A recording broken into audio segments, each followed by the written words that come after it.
Thank you for joining Dr. James, Rini, and I, the Curiosity Conduit, for a look behind the curtain of letting destiny deliver. With 47 years of experience as a practicing psychotherapist, Dr. Rini brings profound insight into the dimensions of consciousness. I bring my own lens as a retired law enforcement officer, now immersed in the study of psychology. Together, we invite you into a dialogue where destiny meets awareness and curiosity leads the way. Today, we will discuss the sixth pathway, which falls under avoidance. This conversation may lead to feelings of inspiration and curiosity, and it could also create some inner movement. That's all welcome. Life will reveal your destiny through all opportunities you keep yourself available for. So allow yourself to stay open and let's see what destiny delivers. So we're going to go into this sixth pathway, which says avoid mindsets and limiting belief systems that limits flexibility and keeps you mired down in the same old rigid patterns, which will impair perception. Now, Dr. Rini, we have talked about mindsets and limiting belief systems, and I think that we're going to get a little bit deeper into it in this conversation today. What do you want to express to the listeners about this pathway right here? Well, the first thing that comes to mind is I could understand where it's hard to avoid mindsets and limiting beliefs because we're often not aware of them. And because we lack the awareness of it, we can't avoid it. So the first step is to be able to discover, uncover, learn what those limiting beliefs and mindsets are, because they're a form of rigidity. It's like a door that is not locked, but it's warped and it won't open for you. Oh, that's really a great example. I definitely seen that and felt that myself for sure. That's where, people or person that you can trust to give you feedback and help you discover those mindsets. Like in sixth grade, I had this great teacher. I call him great anyway. I remember he put on my report card, shows ability as a leader. And I'm thinking, how in the world does he get that? Because I'm so insecure and I'm shy and I'm quiet. But yet, I never forgot that. How does he see that? Because my mindset was the total opposite. But then I grew up and obviously I kept getting put into management positions and leadership positions. So he was right. But at first it challenged my mindset because I was thinking, how can he see that? I didn't dispute it, but I wondered how he could see that. And so for me, that's, I guess, a common experience that when something happens to dispute a mindset, I figure out a way to assimilate it somehow. Like, I'll use this one. When I was going through college, I got a job at a shoe store in the mall. And I was very shy and insecure and felt very inadequate and all those things because I hadn't gotten past them yet. But girls would come into the store and flirt with me all the time. And I couldn't figure it out as because I did not see myself as someone where girls would come in and flirt. But I said to myself, it doesn't matter how I see myself. It matters how they see me. So that way I could keep my mindset, but at the same time be open that others could see me different than I saw myself. It's kind of like someone who's been overweight and they've lost all this weight. They still see themselves as an overweight person because their mind is still set on that old learning. And we always want to try to establish new learnings. And how you can do that the best is to take old learnings and memories and check them against new learnings and memories that have been recently acquired.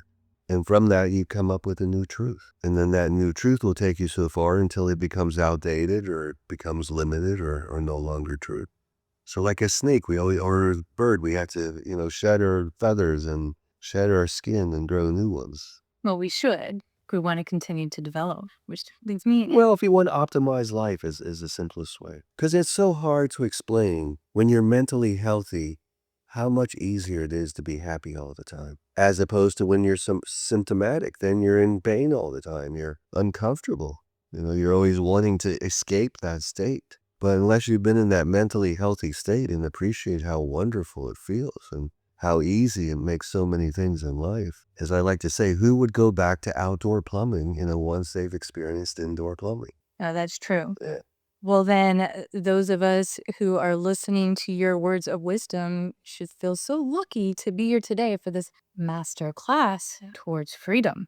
right? So I'm going to go into this next quote where it says, "We develop our beliefs from our life experiences, as well as the lack thereof. These beliefs, if limiting, will lead to selective awareness and prevent you from seeing things that are in fact there." Can you give an example of that? Yeah, I think my unconscious is so. So these are things that we are not allowing us to see. I've had people that have the mindset or the belief system that if they didn't have bad luck, they'd have no luck at all.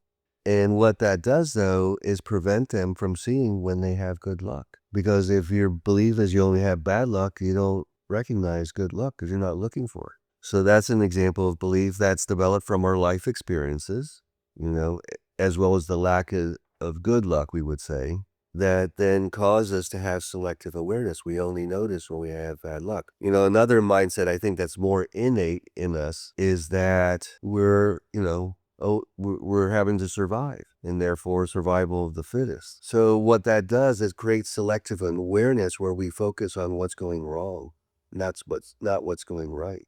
So I have an opposite of that situation. You tell me if this would be correct. I have a friend of mine who he has this belief, and I do believe it's true. He says people tell you who they are. They tell you, but people don't want to listen. And so what he was referring to was two people in a relationship, and the female who was very lonely prior to the relationship got with this man and would just only focus on the good things about this individual, but refused to acknowledge any of the toxic or terrible behaviors that he was doing uh, with her. And I do see this often. Where you gave an example, I mean, that is common where some people just focus on the negative. Sometimes it can be destructive to just only focus on one thing, still having the illusion, or being in denial that something else is there when it in fact is really there. Well, that's not atypical of relationships, especially newly formed relationships, where we're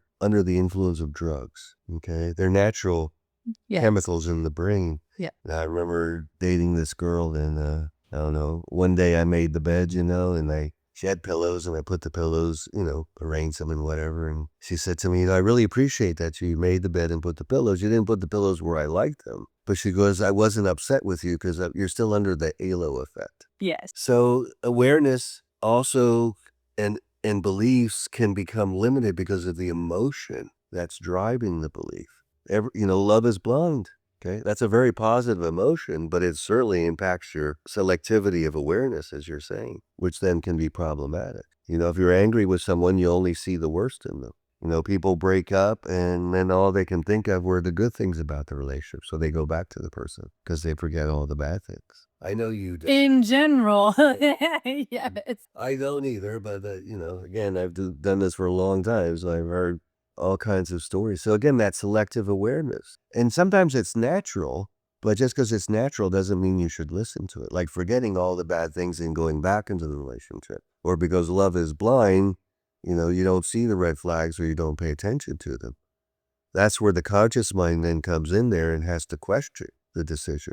I had a client, and she comes in and she goes, "Oh, I met this guy, and we hit it off really well, and there was chemistry and attraction, but his employment record is not very stable. Therefore, he does not have stable income." She goes, "In the past, I would have overlooked that because of all the strong feelings that I was having.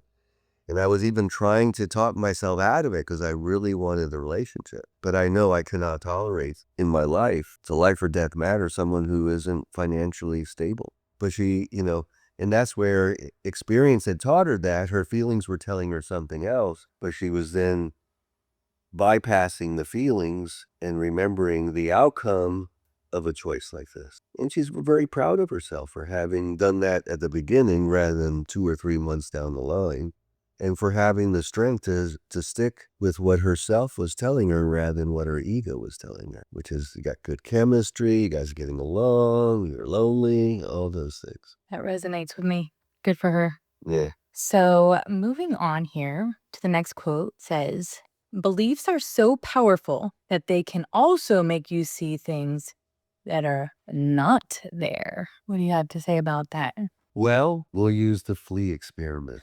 You're hoping I'd say that, right? So They did this experiment where they put a plastic covering on the top of a jar, and the flea would jump, but they could only jump so high because of the covering. Then they took the covering off, and the fleas would only jump as high as they did before because they did not relearn that the ceiling had been taken away. And so then they developed the belief, of course they don't think, but they're still organisms and have brains, that they couldn't jump any higher. Here's a human example.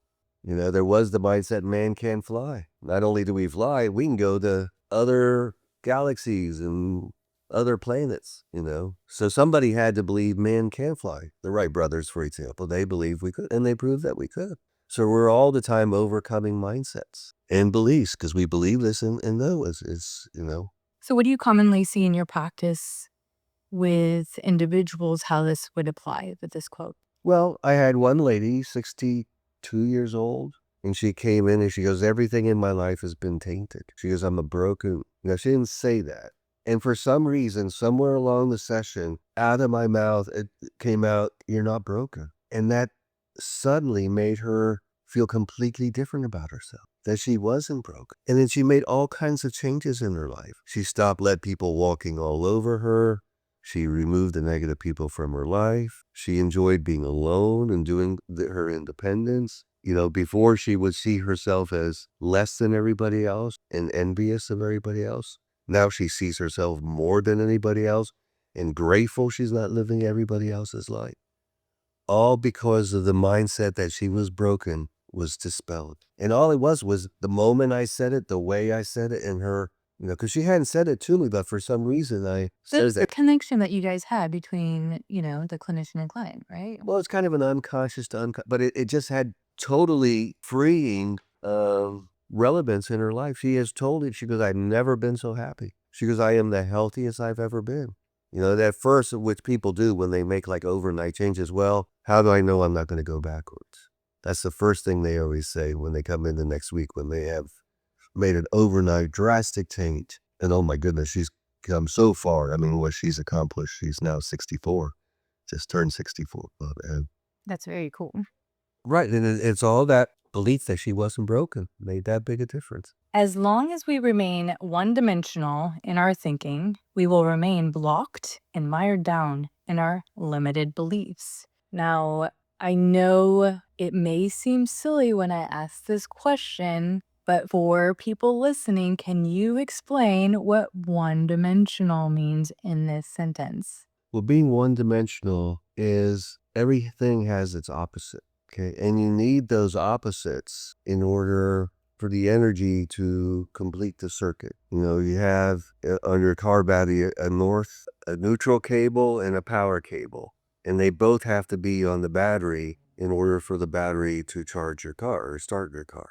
Take one off and it won't. So when you're one dimensional, you have only one way of seeing things. And because of that, you are unable to see things from other perspectives that do exist. Okay. Any mindset or prejudice is that way. And this would be commonly the person who has just lacks depth and just extremely ego-driven, or would that not be true? Well, it's very easy to become one-dimensional in our thinking. Okay. And I would say that just again, looking at our political system today, we're a divided country. It's like 50-50. And why it's divided is because whatever side you're on, you only see it from your side. There isn't an integration or a working together of both. So when you see something from one side, you can only see it in a very static form as opposed to the dynamic form. And it's hard to relate to others if you can only see things one way. So what would be another word for one-dimensional? One-sided? Yes. So as long as we remain one-sided in our thinking, we will remain blocked and mired down in our limited beliefs. Right, because one-sided thinking tends to produce conflict is what it does. And conflict mires us down. By allowing yourself to understand and use your unconscious mind, the natural process of growth and transformation become more available to you. This occurs because by allowing yourself to believe in and make use of your unconscious, you are no longer operating one-dimensionally. Well, that's an example of the quote prior to that is like plants need light and darkness to carry on photosynthesis. If they only have light or darkness, they can't carry it on. Okay, to be awake and we have to be asleep, and the cycling back and forth through that process produces growth and transformation. And it's a very natural process, and it allows us to develop new truths and have new awareness. And again, the thing about the unconscious, it's a different form of awareness. Okay, it's like our eyes have one form of awareness, our ears have another. Are you willing to get rid of either one of those? It'd be one-dimensional, either sight but not sound, or sound and not sight. No, I mean, moving pictures originally were silent movies. They added sound and they never went back because a silent movie is one-dimensional. Talking movies are two-dimensional. It's sight and sound. And now they'll make the chairs vibrate and whatever. They've added all kinds of other dimensions to the experience. And that's true of life too, to use both your conscious and unconscious. The problem with unconscious awareness, it is an awareness that's conscious. It's harder to perceive. And the conscious mind has to break out of its mindsets and limited beliefs in order to see something that's not a form of conscious awareness. Right, and a lot of people don't even acknowledge or believe in themselves, let alone their unconscious mind. Right. And it is there. It is working with them, for them. Right. And part of that, believing in it, you'll be able to make use of it. Well, let me change that word belief. Okay. Because to believe something means you can't prove it to be true or not true. And the unconscious mind is a fact. It's a scientific fact. It used to be a belief system. But now with the technology and the advances we've made, it's now a fact that the unconscious mind exists and does what it does. Okay. So it's a matter of knowing, not believing. Acknowledging. And getting to know that part of you. Like I like to say, my relationship with my unconscious is 55 years old. I've spent 55 years of my life developing that relationship to what it is today. What happened at 14? That's when I was introduced to my unconscious. My brother-in-law, we were talking about dreams or whatever, and he told me to read this book by Carl Jung. It was called Man and His Symbols, and went to the library next day, got the book, and started reading it, and never looked back in terms of wanting to learn about it and still having a lot to learn about it. I like this one quote, and I have it here kind of as the answer to this, everything that we've been talking today. It says to keep yourself free from delusions, you must challenge your beliefs and your resistance to other ways of thinking and seeing. So challenging it, questioning yourself, questioning how you feel, have that self-reflection on how you're looking at things, right? Yeah, and I'll say the reason for that is because the ego is that part of the mind that is the information police. It chooses what we let in and what we keep out. The problem is it's very biased in its selection system. It's aesthetically biased, okay? And so it avoids discovering or thinking of itself in certain ways, either, more than or less than. Either way is egotistical. People think it's egotistical if we, are inflated in our sense of self, which it is, but it's also egotistical if we think we're less than. It's just the opposite form of egotism. So both of them are bad. So because the ego is selective like that, the ego has to learn to challenge that. Like I have still, but it's much more functional today. I would leave my apartment, my condo, get to my car, and doubt whether I locked the door. So I'd have to go back to it and make sure I locked it. And of course, I always locked it. And one time I was telling a girlfriend of mine this dream I had, that as a little kid, I was, in a house and everybody was asleep, and I went to go make sure the door was locked. But I guess I must have unlocked it because things got in that shouldn't have got in. And Maria, who I was dating, goes, "Oh, that's why you had that doubt about whether or not you've locked the door." I go, "Oh, no, that's not it." And after a little while, I go, "No, it probably is why I had that." So see, I was very quick to reject her interpretation. But now that I think about it, yeah, I mean, obviously I was thinking about way back when I was, 4 years old about that. And why I say it's much more functional now because I'm not the only one that lives in the house, and people do leave doors unlocked, especially the sliding glass. So every night before everybody go to bed, I make sure it's locked. When I was by myself, it was dysfunctional because I always locked the door, so I just was making an extra trip for nothing. Right. You see, so another thing is whether or not it's functional or not is the context in which it exists. Being undressed is functional in the shower, not very functional in public. But part of what that's saying is any behavior in the right context can be productive. Like doubt. Doubt isn't a good thing. But if I said to you, I doubt you're going to have any pain.